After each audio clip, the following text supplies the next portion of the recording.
Bonjour, my name is David Devere. I'm a wine and spirits educator and world traveler. You're watching Savvy Nomad TV. This is the Eau de Vie edition, and this is episode 9 of Tasting Tiny Little Bottles of Whiskey. Today we have M&H from Israel and Amérique from France. Two different regions of the world, very different from each other in their climatology, and their climatology changes the whiskey completely. Before we get to that, I want to talk about wine just for a second, because this will make sense as we get into the later part of this little short lesson. Wine. Most people think old wine is best wine, but that is wrong, my friends. Old wine is not necessarily the best wine. Why? Because all wine ends up in the same place, vinegar. So red wine, white wine, they all do the same thing. They turn brown and they end up as vinegar.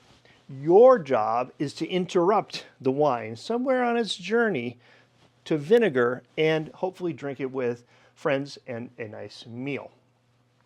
Wine starts as a fermented juice. It goes into an oak barrel or not, and then it goes into the bottle. When it's in the bottle, it continues to change, and then eventually it turns into vinegar and it's cooking. Now, you want to interrupt that. But in whiskey, once it gets into the bottle, it's not going to change anymore. As long as this is sealed and it doesn't evaporate, because alcohol evaporates pretty easily, then it's going to pretty much be the same character for the entire time it's in this bottle. I could leave this little bottle,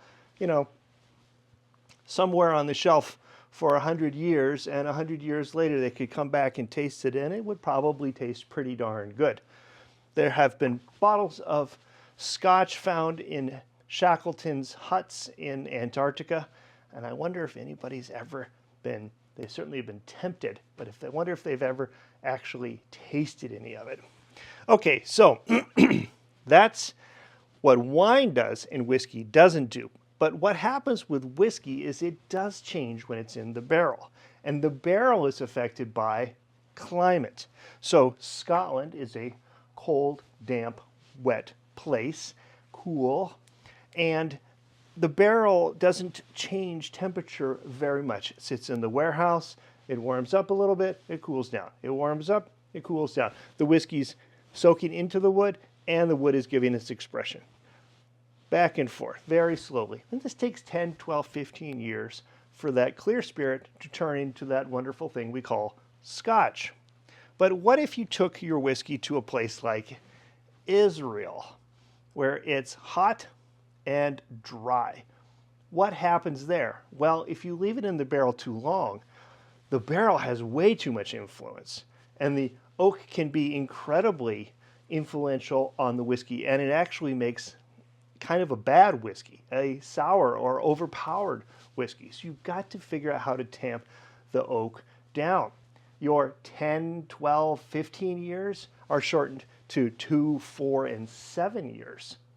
Yeah, so hot climates can actually overcook their spirits, and they need less time in the barrel. And so when M&H started their distillery, they hired Dr. James Swan. You can watch this video here. And he said, look, there are a few concepts you need to employ to make this properly. One, you need to use American oak because it has less tannins than French oak. You need to be very picky when you're sourcing your oak. You need to go to Spain, pick out the exact barrels you want. You can't just buy bulk barrels.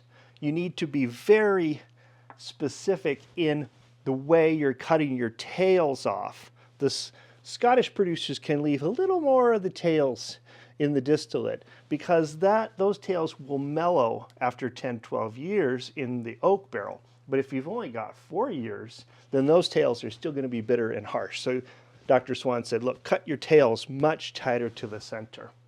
Use a large barrel instead of a smaller barrel so that you have less contact with the oak. And then be very, very particular with your recharring process. Evidently, M&H did this well, and they won a number of awards. and they still credit Dr. Swan for helping them do so. So I'm excited to taste this one. Now the next one, this is a completely different region. This is France. This is Brittany, which is on the coast, the Atlantic coast of France, and it's just south of Normandy. Now in France, they take a different perspective on making things. Usually they prize people who have been making things a long time and following tradition. Is there a tradition for whiskey making in France? No, not really, but there's a tradition for making eau de vie or brandies. Eau de vie literally is water of life, and eau de vie is a generic term for any kind of distilled spirit in France. If it doesn't have a name like cognac or armagnac or calvados, then it just gets called eau de vie. They make plenty of it in Alsace. So this producer here in Brittany was making eau de vie for many years, and then they decided to start making whiskey. And they went through the process to actually say the way they're making their whiskey is unique, and it should have the weight of law behind its appellation. So they have a geographic indication which says to the consumer that this liquid, this grain, these barrels, and this facility are all within this specific area in Brittany. So a different way of doing it in a different climate. By the way, I write a newsletter called the Eau de Vie. If you want to sign up for that, there's a link in the description. Send me an email. And Sara and I take people on canal boat trips in France. We have a boat there. We've been keeping it in Alsace, but we're moving it to Burgundy. If you'd like to take a trip to Burgundy with us, we would be happy to have you. There's a link in the description, and you might want to explore the idea of traveling slowly and eating your way through the French countryside on a boat. If you want to, that would be great, and you are more than welcome to join us. Okay, I'm going to go collect Sara, and we're going to go taste our Israeli and our French whiskeys. It's very cold this morning, 5 degrees. There's a wind chill. Fahrenheit. And it's chilly. We're in a canyon. And there's the bridge the train went over. That's the North Shore Scenic Railroad. And yeah, if you ever come to Duluth and you want to ride up the shore on a train, then they do lots of excursions during the summer here. And even in the wintertime. That train's going to go get Christmas trees for people. At Knife River. And so people are going to ride the train, pick up their Christmas tree, and then take it back and then go decorate for the holidays. That's kind of a fun thing. Yeah. Okay, so our first whiskey Let's get today. tasting. Burr.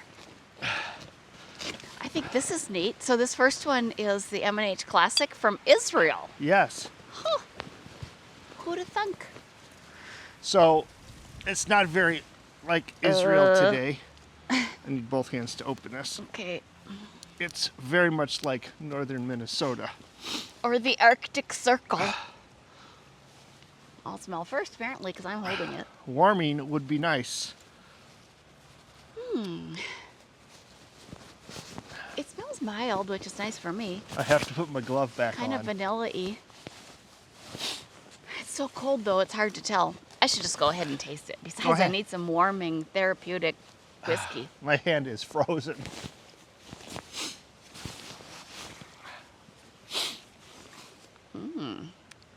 It smells a little bit like it's got corn in the mash bill. I can't tell. I thought it smelled a little bit like bees or honey or something, but Sweet. it says gentle vanilla sweetness, Okay. followed by light oak and floral notes. Palate, light body, vanilla, caramel, and honey. Ha-ha. Balanced by oaky notes and light black pepper spiciness. Okay, my first impression, the glass is so cold. Everything's so cold. You don't, if you like ice in your whiskey, just put your glass outside in the winter. Exactly. Finish, short but delicate. The oak notes linger on the palate for a while with a nice light spiciness. Nice. I like I'd it. say I enjoyed that quite a bit. It is warming and spicy here. Yeah, that feels Not good. overly aromatic. No, but it's also so cold. It's true. So you made a note of the price? Yep, this is available broadly, $45. Not bad. So if you're looking for an Israeli whiskey, then there you go. Or just a tasty one. Yeah. My fingers are all messed up. Sarah's Okay. got hot packs in her hands. That's not helping because it's not on my fingers. I'm standing on a piece of ice. All right. Okay. Let's try number 2. I'm going to use the non-chilled hand. Okay. I'm going to read ahead because my fingers are so cold I have to put this book down. This one, it says, the nose is intense and complex. Lightly spiced grains, a hint of exotic fruits, mango and passion fruit. This was Maybe from some help with Brittany. that. I got it. Oh, your hand does look cold. With a palate of fresh and smooth, fresh fruits, peach, apricot, a touch of vanilla. Ooh, that's a little bit. Jeez. Hints of roasting, and a little finish, long. And I'm not going to tell what this is. I'll let Dave tell it later if he catches it. Interestingly enough, one fact that I didn't mention in the lesson is that one of the largest importers of Scotch whiskey is France, Oh, more than any other country in the world. importing it, but not making enough, apparently. Yeah, well, here the Bretons are giving it a try. Oh, this is a French whiskey. Oh, for fun. Okay, because you It guys smells minerally. know we love France and we go to France and all that, so interested in all things French. Curious how the finish will be. Uh-oh, I messed up my gloves again. All right. Also very light. It's light. aroma. It's not overly aromatic. It's not as sweet as the previous one. And it has a very smooth and light finish.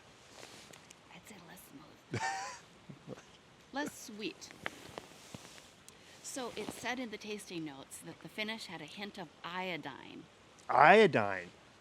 Well, when I smelled it, I did say minerally. I don't think iodine is a mineral. Although, Well, is it? I don't know. But how do they make iodine? Anyway, price. $55, widely available. Cool. All right. Both of those are available. It is cool indeed. We're going to head inside.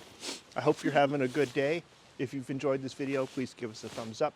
If you're new here, please consider subscribing. We'll be back next week for tasting number 10.